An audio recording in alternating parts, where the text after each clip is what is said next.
Bonjour à tous. Alors, cette vidéo est certes prioritairement destinée à ceux qui préparent le bac de français, puisqu'elle va traiter de la princesse de Clèves, mais restez jusqu'au bout, parce que je vous assure qu'elle sera destinée aussi aux plus âgés. Donc, ce qui m'a donné envie de parler de la princesse de Clèves et de Nicolas Sarkozy, ce sont ces, ces déclarations qui datent aujourd'hui, hein. Elles datent de 2006-2007, je crois. Et en substance, Nicolas Sarkozy disait que le roman de la princesse de Clèves n'intéresserait pas une guichetière et que seul un sadique ou un imbécile, je crois que c'est ce qu'il avait dit, a pensé la remettre au programme d'un concours d'administration. Et là, aujourd'hui, elle est au programme du bac de français. Voilà, ces déclarations avaient fait grand bruit. Alors la princesse de Clèves, c'est quoi? Qu'est-ce que c'est?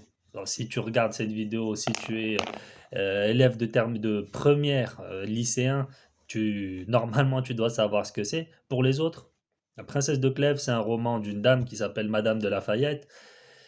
Madame de Lafayette, on connaît beaucoup plus Madame de Sévigné, on connaît beaucoup plus La Rochefoucauld, bah, à cette époque des salons mondains, de certains foisonnements culturels et intellectuels de cette époque, des gens qui se rassemblaient autour d'une table pour discuter de sujets divers et variés. Et donc, ce roman-là traite, donc, il prend place à l'époque du règne d'Henri II. Donc ça remonte, encore une fois, on va pas s'attarder là-dessus.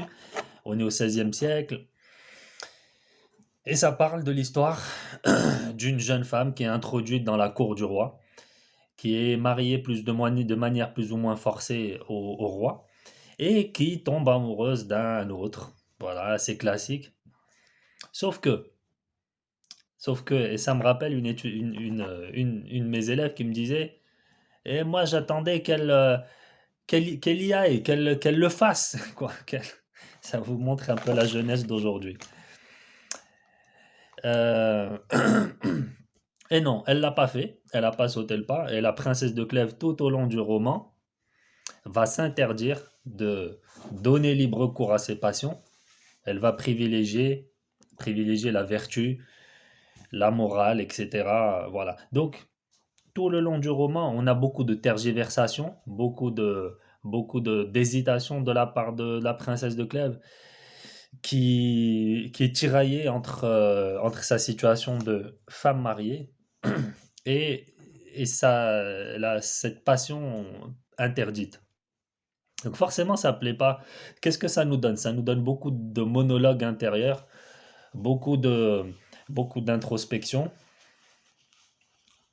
beaucoup de questions rhétoriques, beaucoup de choses qui ne plaisent pas et qui n'ont visiblement pas plu à Nicolas Sarkozy. Qu'est-ce que cela nous dit sur les politiques aujourd'hui? Et c'est là où je m'adresse aux adultes ou, ou ceux qui sont sensibles à la politique, les politologues en herbe. Euh, Aujourd'hui, on aime aller droit au but. Voilà, on le voit. Et les politiques font partie de cette logique-là. On n'aime pas trop les gens qui vont tourner en rond, on va dire, qui vont pas prendre de décision rapide. Et c'est justement ce que fait la princesse de Clèves. Et visiblement, c'est ce qui a ennuyé Nicolas Sarkozy. Ça nous dit beaucoup sur les politiques.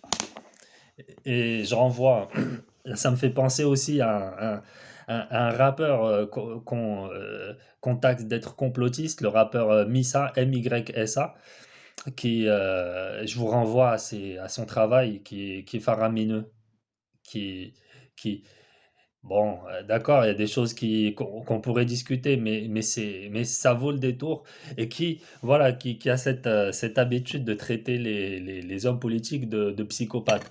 Ben là, c'est un petit peu ça. Quand on a quelqu'un qui a envie de faire le bon choix, qui a pas envie de faire la princesse de Clèves, qui a pas envie de faire de la peine à son mari, qui se demande si moralement, bon, dans le roman, elle fait une promesse à sa mère mourante sur son lit de mort, elle lui dit, bon, voilà, je ne céderai pas à mes passions, etc. Il y a quand même une morale, il y a une éthique derrière. Et ça plaît pas à M. Sarkozy. Donc les politiques, aujourd'hui, c'est un peu ça. Pourquoi on les taxe de psychopathes? Parce qu'ils ne sont pas capables de prendre un roman et de suivre voilà, ces tergiversations, ces à-coups dans la pensée. Et ça montre ce côté psychopathe, c'est que bah c'est ça, c'est-à-dire que quand on a un mouvement, un contre-courant qui va émerger, quand on a des contreparties, et des mouvements sociaux réfractaires qui vont émerger, on n'aura pas envie de les écouter, il faut aller droit au but, il faut marche ou crève. C'est un petit peu ça, c'est ce qu'on voit aujourd'hui dans le paysage politique. On a pris Nicolas Sarkozy parce qu'il l'a exprimé, mais c'est ce qui se passe aujourd'hui, plus ou moins avec Emmanuel Macron, avec un peu tous les hommes politiques. Et je pense que cette période-là euh, nous a montré à quel point nous ne sommes pas capables de nous écouter de manière procédurale, de laisser l'autre aller jusqu'au bout de son raisonnement. Et, et j'en revois encore une fois, c'est quelque chose que j'ai appris encore une fois avec ce rappeur MYSA, le sophisme de contraire, je crois. C'est un peu ça le concept. C'est-à-dire que celui qui ne pense pas comme nous, a priori, est taxé d'être inaudible sur toute la ligne et pour tout le reste. Sophisme de contraire, je pense que c'est ça le concept. Donc voilà, anecdote assez anodine, qui semble être anodine, mais qui en réalité ne l'est pas, et qui nous dit beaucoup, beaucoup de choses sur l'aspect, je dirais, psychologique aujourd'hui. On le voit dans les séries, on le voit dans les films, qui est complètement, d'ailleurs, là, je m'adresse de nouveau aux étudiants, à la princesse de Clèves, c'est pour ça qu'on le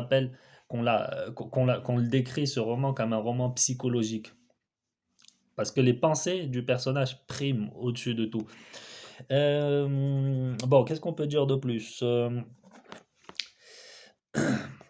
Alors, là, je m'adresse de nouveau une dernière fois aux étudiants. Comment prendre cette œuvre? Elle nous parle, cette œuvre. Par exemple, quelqu'un de sensible aux questions métaphysiques et religieuses.